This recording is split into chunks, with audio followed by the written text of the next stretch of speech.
নমস্কার সবাইকে, আশা করি আপনারা সবাই ভালো আছেন। মহুয়ার নতুন আরেকটি ভিডিওতে আপনাদের সবাইকে জানাই অনেক স্বাগত। আজকে বৃহস্পতিবার আর এখন বাজে সকাল 8টা মতন। ডোডোকে স্কুল বাসে তুলে দিয়ে চলে এসেছি রুমে। আর সত্যি কথা বলতে এই শীতকালে না ঘুম থেকে ওঠাটা আমার পক্ষে অনেকটাই কষ্টকর হয়ে যায়। আপনি আমাকে গরমে যখন বলবেন আমি তখনই উঠে যেতে পারি, কিন্তু শীতকালে আমার একটু কষ্ট হয়। আর তার থেকেও বেশি কষ্ট হয় ছেলেটার কথা ভেবে যখন ওকে সকালবেলা স্নান করে স্কুলে পাঠাই। কিন্তু কিছু করার নেই, যেহেতু ওর বাড়ি ফিরতে ফিরতে 4টে বাজে, তাই ইচ্ছে না থাকলে ওকে স্নান করে পাঠাতে হয়। তো এখন চা বসিয়ে দিয়েছি, বাবাকে সবার আগে চা দিয়ে দিচ্ছি, তারপরে আমি আর মা চা খাবো। আর আজকে যেহেতু বৃহস্পতিবার, সকালবেলা উঠে চা খেয়েই বসে পড়েছি মায়ের ঠাকুরের বাসনগুলো মাজতে। জানেন তো, মায়ের হাতটা এখন অনেকটাই ভালো আছে, কিন্তু তবু আমি ঠাকুরের বাসনগুলো মাজতে দিলাম না মাকে। ভাবলাম আমি যে কটা দিন আর আছি আমি করে দিচ্ছি, কারণ আমি চলে গেলে তো আমার সমস্ত কাজ তোমাকেই করতে হবে। আর এই দেখুন আমার ভাইয়ের অবস্থা, কীভাবে শুয়ে রয়েছে। আর আমি ইচ্ছা করে এই ভিডিও ক্লিপটাও নিয়েছি, কারণ আমিও যখন ঘুমিয়ে থাকি তখন এইভাবেও এরকম করে আমার সাথে। তো যাই হোক, ড্রেসটা চেঞ্জ করিনি, কারণ এখন যাব হচ্ছে ফ্ল্যাটে, মানে আমার নতুন ফ্ল্যাটে। তো অজয় এসেছে, ওই একটুখানি মানে বাবার সাথে আলোচনা চলছে কোথায় কী করলে ভালো হবে, তো তাই সেখানে যাব। তাই তার আগে ভাবলাম রুমটাকে একটু ভালো করে ক্লিন করে দিয়ে তারপরে যাই। যেহেতু এখন নতুন ফ্ল্যাটে যাব, তাই ফ্ল্যাটে তো অনেক কাজ রয়েছে, তাই এখন প্রায় বলতে গেলে রোজই যেতে হচ্ছে কোথায় কি করব না করব সেই জন্য।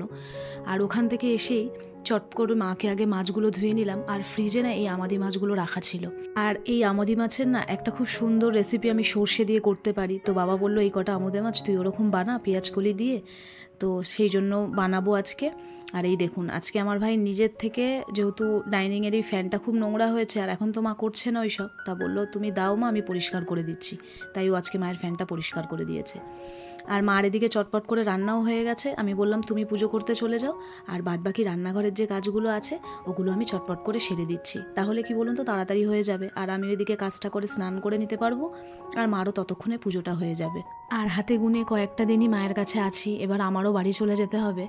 আর কাল একটু পিসির বাড়ি যাব, কারণ আমার পিসেমশাইয়েরও শরীরটা একটু ভালো নয়, তাই ভাবলাম এখানে রয়েছি যখন একটু পিসেমশাইকে দেখে আসি। আজ ওই 14 দিন মতন হলো মায়ের কাছে এসেছি, আর কিভাবে যে দিনগুলো কেটে যাচ্ছে বোঝাই যাচ্ছে না। আর কয়েকটা দিন থাকবো, মানে ওই পিসির বাড়ির থেকে ফিরে এসে আমি বাড়ি চলে যাব।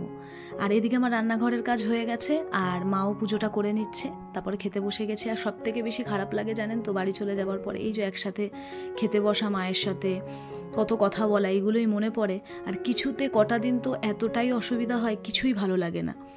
তো কিছু করার নেই, এটাই তো মেয়েদের জীবন, এরকম করেই চলতে হয়। মায়েরও মনটা খারাপ। তো খেতে বসে গেছে এইখানে দুজন মিলে। আর ওদিকে ডোডো স্কুল থেকে চলে এসেছে, ও এখন খায় না। ও আসলে ওদের তো 1:30টার সময় লাঞ্চ ব্রেকটা দেয়, তাই এসেই না ও চট করে খেতে যায় না, একটু বসে যদি ওর খিদে পায় খায়, নইলেও খায় না। তাহলে চলুন আজকের ভিডিওটা এই পর্যন্তই থাক। খুব ছোট্ট হয়ে গেল আজকের ভিডিওটা, তো পরের বার চেষ্টা করবো আরেকটু বড় ভিডিও দেওয়ার। তো কেমন লাগলো ভিডিওটা অবশ্যই জানাবেন। ভিডিওটা ভালো লাগলে একটা কমেন্ট করবেন, ভিডিওতে একটা লাইক করবেন। খুব তাড়াতাড়ি দেখা করবো আপনাদের সঙ্গে নতুন অন্য কোনো ভিডিওর সাথে। ততক্ষণের জন্য আপনারা সবাই ভালো থাকবেন।